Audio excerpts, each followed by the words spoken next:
अज्ञान को गुरु जी के तत्व ज्ञान से ही काटा जाएगा, दूसरा कोई तरीका नहीं है। अब ये जो गांव में जा जाके मदद की जा रही है दुखी लोगों की, ये कह रहे हैं कि वो दुखी हैं, वो गरीब हैं, निर्धन हैं, जबकि वो भगत भी नहीं है, नाम भी नहीं ले रखा। इन गांव वालों का बाढ़ का पानी निकाला जा रहा है क्योंकि वो दुखी हैं। भाई गांव में पानी भर गया, खेतों में पानी भर गया, फसल बर्बाद हो गई, तो गांव वाले दुखी हो गए, और ये जबरदस्ती जा जाके उनकी मदद कर रहे हैं, बिना उनको नाम उपदेश दिलाए, बिना उनको भगत बनाए। अरे भगतों ने तो इस प्रकार से अपने उपदेशी भगत भाई बहनों के भी मकान नहीं बनाने चाहिए उधार में, मुफ्त में, फ्री में। अपने खुद के भगत भाई बहनों को भी परमात्मा ने मुफ्त में पैसा देने से, उनके मकान बनाने से, उनके घर में राशन डालने से मना किया है। आप उधार मदद कर सकते हैं अगर चाहें तो, नहीं तो जरूरी नहीं है, क्योंकि वो भगत बन गया, भक्ति करेगा तो परमात्मा उसका साथ देगा, छोटा मोटा कोई रोजगार देगा, काम धंधा देगा, उसकी फसल में उसको बरकत देगा, उसको किसी और के आगे हाथ फैलाने नहीं देगा। तो भक्तों ने तो भक्तों की भी इस प्रकार से मदद नहीं करनी चाहिए फ्री में, और ये जगत वालों की कर रहे हैं, तो भक्तों के ऊपर भार चढ़ा रहे हैं, भार, क्योंकि पैसा तो संगत का है और ये परीक्षा चल रही है। और सतगुरु के ज्ञान के विरुद्ध क्यों? एक छोटा सा सत्संग निर्णय करेगा इस बात का, छोटा सा सत्संग। गुरुदेव भगवान इस सत्संग में क्या कह रहे हैं भाई और बहनों, ध्यान से सुनना, एक एक चीज बहुत महत्वपूर्ण है, बहुत महत्वपूर्ण। बार बार इस सत्संग में गुरुदेव भगवान क्या कह रहे हैं कि भाई दुख में सुमरण सब करे, दुख में सुमरण सब करे, यानी जब आपत्ति आती है तो सब लोग राम को भजते हैं, हे भगवान तू कहां है। और सुख में करे ना कोई, और जब सुख के दिन होते हैं तब खेलें ताश, पीवे उक्के, तब कोई संत को याद नहीं करता, कोई भगवान को याद नहीं करता। तो कहते हैं दुख में सुमरण सब करे और सुख में करे ना कोई, और जय कोई सुख में सुमरण करे तो भाई दुख काहे को हुई। फिर दूसरी वाणी में परमात्मा कहते हैं कि सुख में सुमरण किया नहीं, जब अच्छे दिन थे तब तो तूने भगवान को भजा नहीं, और अब दुख में करते याद और आपत्ति आई तो तुझे भगवान याद आ गया। कहे कबीर उस भगत की फिर कौन सुने फरियाद। परमात्मा कहते हैं ऐसे व्यक्ति की फिर भगवान बहुत देरी से सुनवाई करता है, बहुत लेट सुनवाई करता है।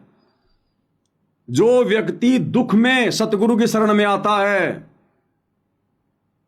उस व्यक्ति की सतगुरु बहुत देरी से सुनवाई करता है, लेट। और कब करेगा वो भी, जब वो उसकी शरण में आ जाएगा। एक बार सत्संग सुनिए भाई और बहनों, फिर आपकी आंखों के सामने बिल्कुल क्लियर हो जाएगा ये आश्रम वाले भाई बहन कितनी मंद बुद्धिता दिखा रहे हैं काल प्रेरणा के चलते। ध्यान से सुनिएगा। और जब हम बार बार प्रार्थना करने पर परमात्मा की शरण ग्रहण नहीं करते हैं फिर आपत्ति आती है, और जब हम बार बार प्रार्थना करने पर भी परमात्मा की शरण ग्रहण नहीं करते हैं जब हम बार बार प्रार्थना करने पर भी परमात्मा की शरण ग्रहण नहीं करते हैं फिर आपत्ति आती है, और फिर हम भगवान की तरफ चलते हैं तो उसकी सुनाई थोड़ी देर से होती है।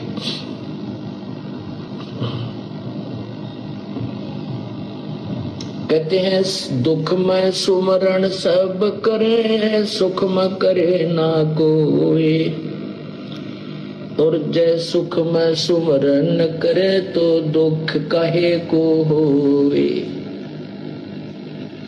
कबीर सुख में सुमरण किया नहीं फिर दुख में करते याद, कह कबीरता दास की कौन सुने फरियाद। जब सुख था तब तो परमात्मा की तरफ रुचि बनी नहीं, आपत्ति आई तो परमात्मा की तलाश खोज शुरू हुई।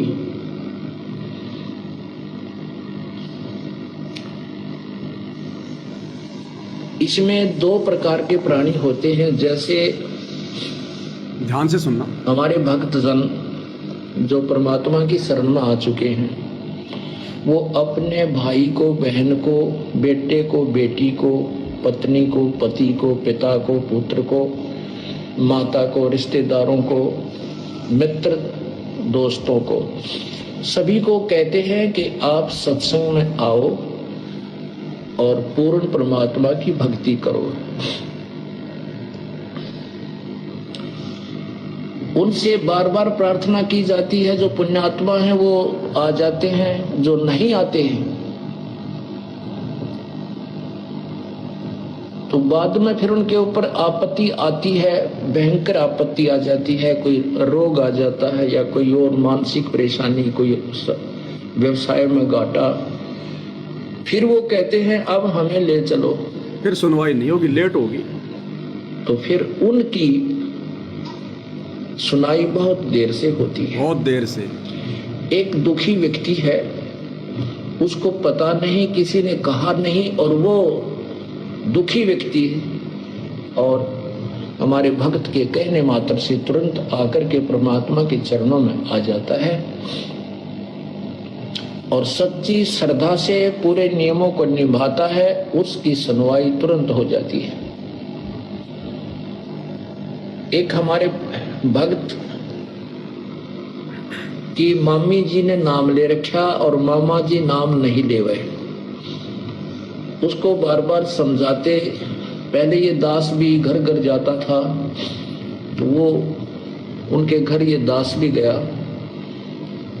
उसकी मामी जी ने कहा कि जी ये भक्त हमारे जो पति देव हैं ये वैसे तो शरीफ आदमी हैं, मुझे मना नहीं करते हैं, लेकिन आप भगवान नहीं बचते।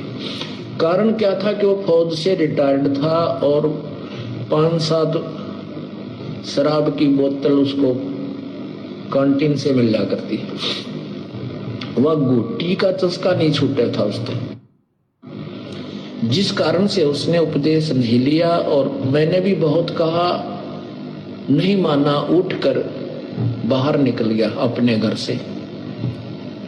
कहने लगा फिर देखेंगे महाराज जी, अब समय नहीं है। कोई बात नहीं, 4 वर्ष के उपरांत उसके गले में कैंसर हो गया, फेफड़ों में कैंसर हो गया। बहुत लाखों रुपए तो लगा दिए हॉस्पिटलों के चक्कर काट के। फिर जब अंत आ लिया, सभी हॉस्पिटल्स ने जवाब दे दिया, फिर अपनी पत्नी से कहता है अब ले चलो मुझे वहां आश्रम करो था में। फिर सुनवाई नहीं होगी। अब वो तो बेचारी लेके आई, हमने भी उसको उपदेश भी दिया, लेकिन परमात्मा ने नहीं सुनी। क्यों नहीं सुनी? क्योंकि उसने पहले भगवान को खूब खिजा दिया था, चिढ़ा दिया भगवान को। यदि वो पहले से परमात्मा के चरणों में आ जाता और वो गुड्डी लानी छोड़ देता तो फेफड़ों की कैंसर नहीं होती।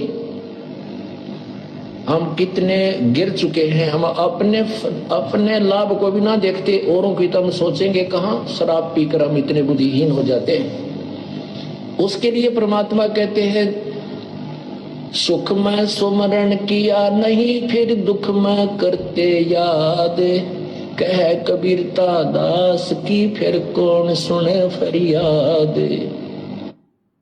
ठीक इसी प्रकार भाई और बहनों, परमात्मा के विधान को तोड़ा जा रहा है। जो परमात्मा ने अपना विधान इस वाणी में बताया कि सुख में सुमरण किया नहीं, दुख में करते याद, कहे कबीर उस भगत की फिर कौन सुने फरियाद।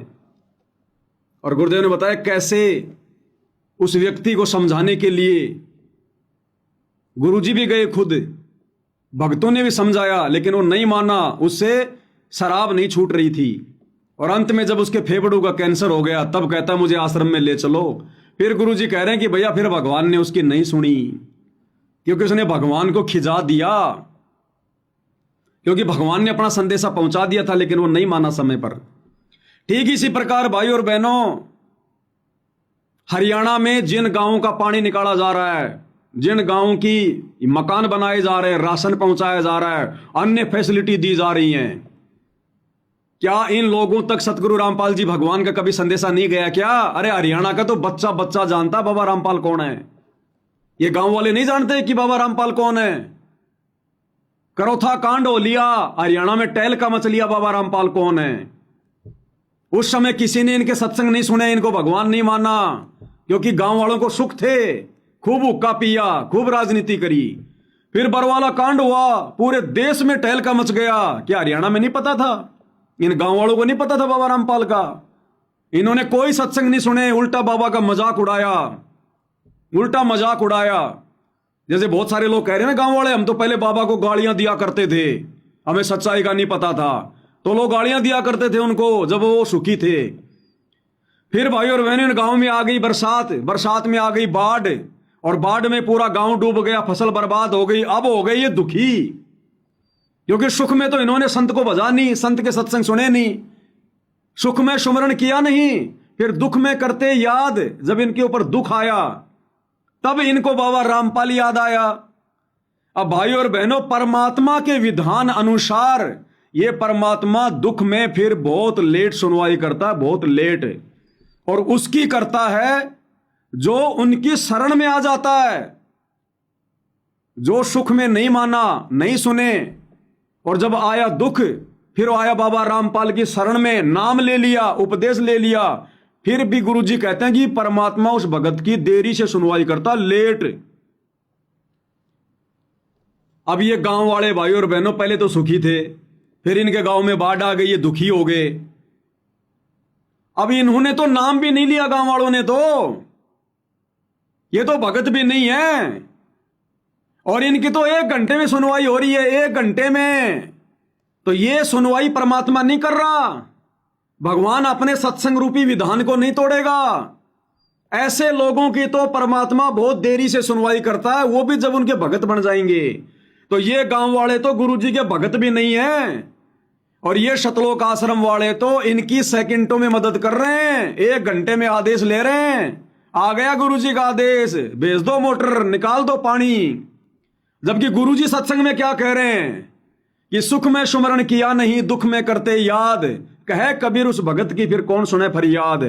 भगत की भी देरी से सुनवाई होगी, जबकि ये तो भगत भी नहीं है, और इनकी तो भगतों से भी जल्दी सुनवाई हो रही है। तो ये सुनवाई कौन कर रहा है? हिसार जेल में बैठा बाबा रामपाल नहीं कर रहा, क्योंकि बाबा रामपाल अपने वचन का पक्का है, अपने सत्संगों को नहीं तोड़ेगा, अपने सत्संगों के विरुद्ध कार्य नहीं करेगा बाबा रामपाल। ये कौन कर रहा है जबरदस्ती? काल प्रेरणा से सतलोक आश्रम वाले कर रहे हैं, संगत के दान धर्म का दुरुपयोग कर रहे हैं, संगत के कर्म फुड़वाने के लिए। अन्यथा बाबा रामपाल का विधान क्या है, सत्संग में आपने सुन लिया होगा। वो दारू पीने वाला व्यक्ति भी लास्ट में जब दुखी हो गया, कैंसर हो गया, तब आया आश्रम में करोथा में कि मुझे आपके गुरुजी से नाम दिलवा दो। और गुरुजी कह रहे हमने उसको नाम भी दे दिया, लेकिन फिर भी परमात्मा ने उसकी नहीं सुनी, क्योंकि वो समय रहते नहीं आया शरण में। तो क्या इन हरियाणा के गांव वालों को नहीं पता था? अरे जिनके मकान बनाए जा रहे हैं, कहते वो गरीब हैं, निर्धन हैं, क्या उनको नहीं पता था बाबा रामपाल का? अरे वो तो भगत भी नहीं बने, और ना उन्होंने तुम्हारे आगे हाथ फैलाए, तुम्ही लोगों ने जबरदस्ती जा जाके उनको ढूंढ ढूंढ के मकान बनाए। तो ये तो सरेआम गुरुजी का विधान तोड़ा जा रहा है, गुरुजी के सत्संगों को फैल किया जा रहा है भाई। तो ये कौन कर रहा है जबरदस्ती? ये काल करवा रहा है भाई और बहनों, सिर पर बैठकर काल। क्योंकि संगत ने इन सतलोक आश्रम वाले कुपात्रों को जम के दान धर्म दे दिया, जमकर। और भाई कुपात्रों को पैसा दोगे तो गुरुजी ने कह रखा है कि कुपात्र तो उसका दुरुपयोग करेगा। तो ऐसे काल संगत में आश्रम वालों के भी कर्म फुड़वा रहा है, और इस नादान संगत के भी कर्म फुड़वा रहा है, जो संगत इन कुपात्रों को गुरु के ज्ञान विरुद्ध होकर ज्योति पाठ और दान का पैसा दे रही है।